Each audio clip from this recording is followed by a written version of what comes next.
வணக்கம். மாலை முரசு செய்திகளை விரிவாக பார்ப்பதற்கு முன்பாக முதல் தலைப்புச் செய்திகளை பார்க்கலாம். நாளை அமெரிக்கா புறப்பட உள்ள நிலையில் முதலமைச்சர் மு.க. ஸ்டாலின் அண்ணா அறிவாலயத்தில் ஆலோசனை. கட்சி பணிகளை ஒருங்கிணைப்பது, தொய்வின்றி மேற்கொள்வது குறித்து அமைச்சர்கள் நிர்வாகிகளுடன் விவாதம்.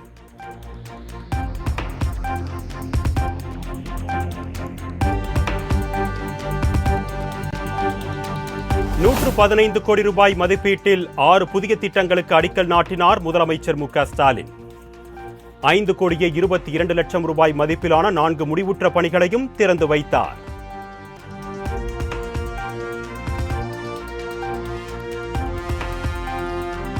துரைமுருகன் உடனான எனது நட்பு தொடரும், அவர் என்ன சொன்னாலும் வருத்தமில்லை.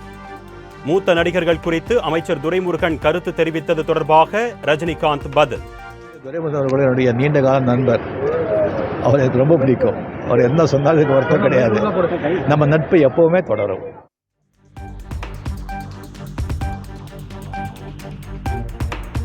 ரஜினி பற்றி நான் நகைச்சுவையாக பேசியதை பகைச்சுவையாக்க வேண்டாம் என்று அமைச்சர் துரைமுருகன் பதில்.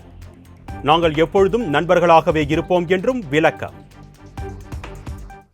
நகைச்சுவையை யாரும் பகைச்சுவையாய் பயன்படுத்த வேண்டாம். நாங்கள் எப்பொழுதும் போல் நண்பர்களாகவே இருப்போம்.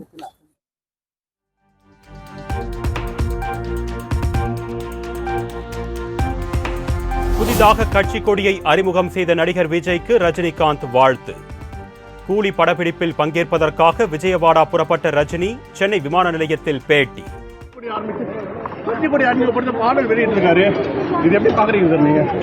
அவருக்கு என்னுடைய வாழ்த்துக்கள்.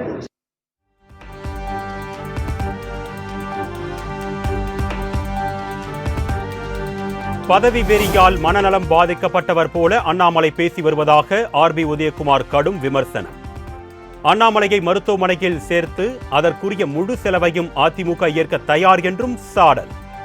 அதிகார மோகத்தாலே, பதவி மோகத்தாலே, மன அழுத்தத்தாலே மனநலம் கலங்கி, சித்தம் கலங்கி, சித்தப்பிரமை பிடித்தவர் போல அவர் பேசி வருவது தமிழ்நாட்டு மக்களுக்கு எந்த விதமான பிரயோஜனமும் இல்லை.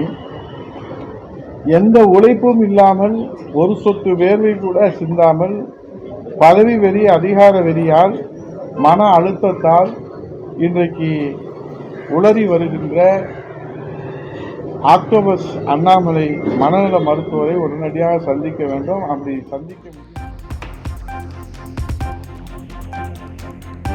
தலைவர்களுக்கு என்ன மரியாதை கொடுக்க வேண்டுமோ அதனை கொடுக்க வேண்டும். எடப்பாடி பழனிசாமியை பாஜக மாநில தலைவர் அண்ணாமலை கடுமையாக விமர்சித்த நிலையில் தமிழிசை சவுந்தரராஜன் கருத்து. என்ன பேசுனேன் அப்படின்றது வேணா சொல்லலாம். அது அவரு பாஜகவின் மாநில தலைவர், அவர்கிட்ட போய் கேட்டீங்கன்னா பரவாயில்ல. அவர்களுக்கு ஒரு பாணி இருக்கும், அது அவரோட பாணி என்று எடுத்துக்கொள்ள வேண்டும், அவ்வளவுதான்.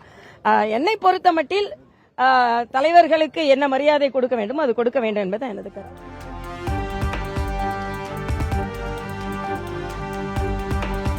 திமுகவின் பிரதிநிதியாக வருண்குமார் வேலை செய்ய விரும்பினால் எஸ்பி பதவியை ராஜினாமா செய்து செல்ல வேண்டும். மக்கள் வரி பணத்தில் சம்பளம் வாங்கும் வருண்குமார் எஸ்பி வேலையை மட்டும் பார்க்க வேண்டும் என்று நாம் தமிழர் கட்சி ஒருங்கிணைப்பாளர் சீமான் பேட்டி. உங்கள் வீட்டில் முட்டிக்கால் போட்டு தட்டி இருந்துக்கிங்கன்னா இதெல்லாம் கொழுப்பு தானே.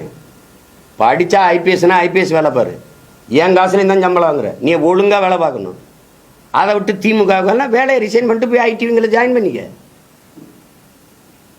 சும்மா போட்டு தேவையில்லாமல் என் மனைவி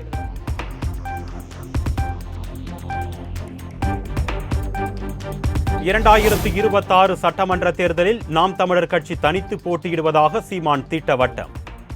அதிமுக கூட்டணி அமைத்து போட்டியிட உள்ளதாக பரவும் செய்தி முற்றிலும் புரளி என்றும் விளக்கம். பேசத்தான் செய்வாங்க, கட்சினா ஒரு இப்படி கூட்டணி அமையுமோ, அப்படி ஏற்பட வாய்ப்பு இருக்கோ அப்படின்னு பேசுறது தான். ஏதாவது உறுதி செய்யப்பட்டிருக்கான்னு பாருங்க.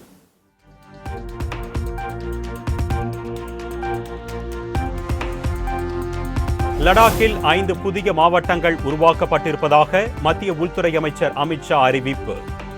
புதிய மாவட்டங்களால் அரசின் திட்டங்கள் மக்களை எளிமையாக சென்றடையும் என்று அமித்ஷா உறுதி.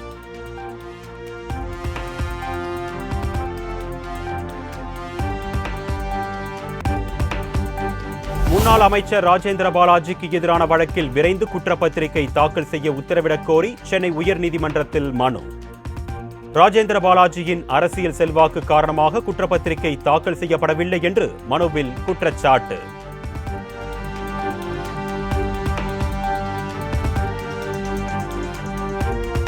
மதுரை மீனாட்சியம்மன் கோவிலுக்குள் தம்மை அனுமதிக்கவில்லை என்று நமிதா பரபரப்பு குற்றச்சாட்டு. இந்து என்று சான்றிதழ் காட்டினால்தான் கோவிலுக்குள் அனுமதிக்க முடியும் என்று கூறியதாக புகார். பேசியாச்சு, ஏன் சேர்ந்து என் ஹஸ்பண்ட் சேர்ந்து எனக்கு கேட்டாச்சு, உங்க ஹிந்து சர்டிபிகேட் காமிங்க, உங்க காஸ்ட் என்ன அது சர்டிபிகேட் எனக்கு காமிங்க. இன்னைக்கு வரைக்கும் எனக்கு யாரும் இந்த மாதிரி கேட்கவே இல்லை. ஏன்னா இந்தியால இருக்கிற எல்லாருக்கும் தெரியும் நமிதா இஸ் பார்ன் ஹிந்து.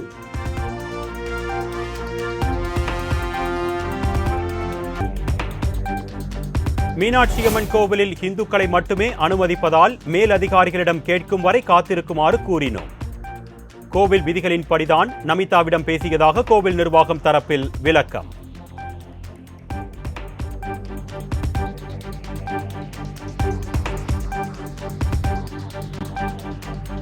ஷார்ஜாவில் இருந்து கோவைக்கு விமானம் மூலம் கடத்தி வரப்பட்ட 1 கோடி ரூபாய் மதிப்பிலான தங்க கட்டிகள் பறிமுதல். விமானத்தில் கேட்பாரற்று கிடந்த தங்க கட்டிகளை பறிமுதல் செய்து சுங்கத்துறையினர் விசாரணை.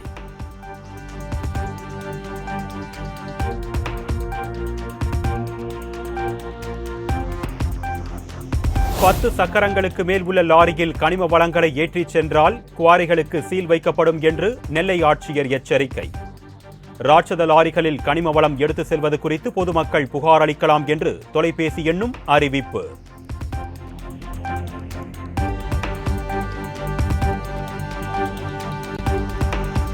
தமிழகத்தில் உள்ள 28 சுங்கச்சாவடிகளில் செப்டம்பர் 1ஆம் தேதி முதல் சுங்க கட்டணம் உயர்கிறது. கார், வேன், ஜீப்களுக்கு 5 ரூபாயும், ட்ரக், பஸ், பல அச்சுகள் கொண்ட வாகனங்களுக்கு 150 ரூபாய் வரையும் உயர்வதாகவும் அறிவிப்பு.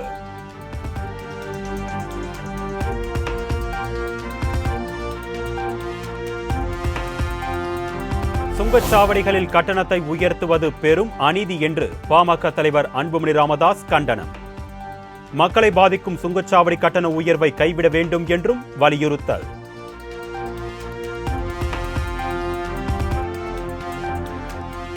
சென்னை தேனாம்பேட்டையில் உள்ள திமுக தலைமையகமான அண்ணா அறிவாலயத்திற்குள் பீர் பாட்டில்கள் வீச்சு. சம்பவம் தொடர்பாக கண்ணகி நகரைச் சேர்ந்த கோவர்தன் என்பவரை கைது செய்து காவல்துறை விசாரணை.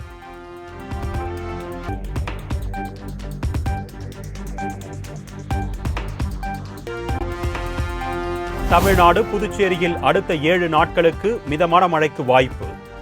சென்னை வானிலை ஆய்வு மையம் கணிப்பு.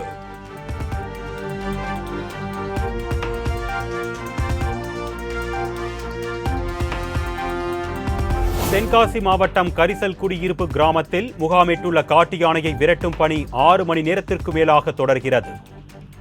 நிகழ்விடத்தில் 4 பேர் கொண்ட மருத்துவக் குழு ஆய்வு.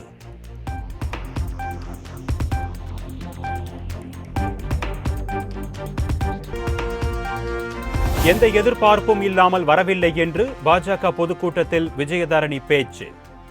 6 மாதமாகியும் எந்த பதவியும் தரவில்லை என்று மேடையில் ஆதங்கம். எந்த எதிர்பார்ப்பு இல்லாம வரல, எதிர்பார்ப்போட தான் வந்திருக்கேன். சரிங்களா? எல்லாரும் அப்படி நினைச்சிட்டீங்கன்னா தப்பு. நல்லா உழைக்கணும், கட்சியை அடுத்த கட்டத்துக்கு நகர்த்தி கொண்டு போகணும் அப்படிங்கிற எதிர்பார்ப்போட வந்திருக்கேன். அதுக்கு என்ன தேவை? ஏதோ ஒரு பதவி தேவை. 6 மாசம் ஆயிடுச்சு.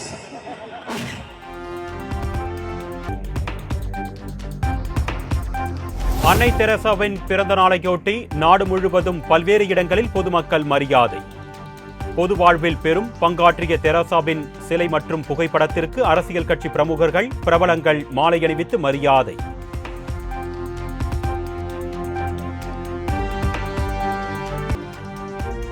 சாதிவாரி கணக்கெடுப்பு நடத்துவதை எந்த சக்தியாலும் தடுக்க முடியாது என்று ராகுல் காந்தி எக்ஸ் தளத்தில் பதிவு. விரைவில் 90% மக்கள் சாதிவாரி கணக்கெடுப்பை ஆதரிப்பர் என்றும் நம்பிக்கை.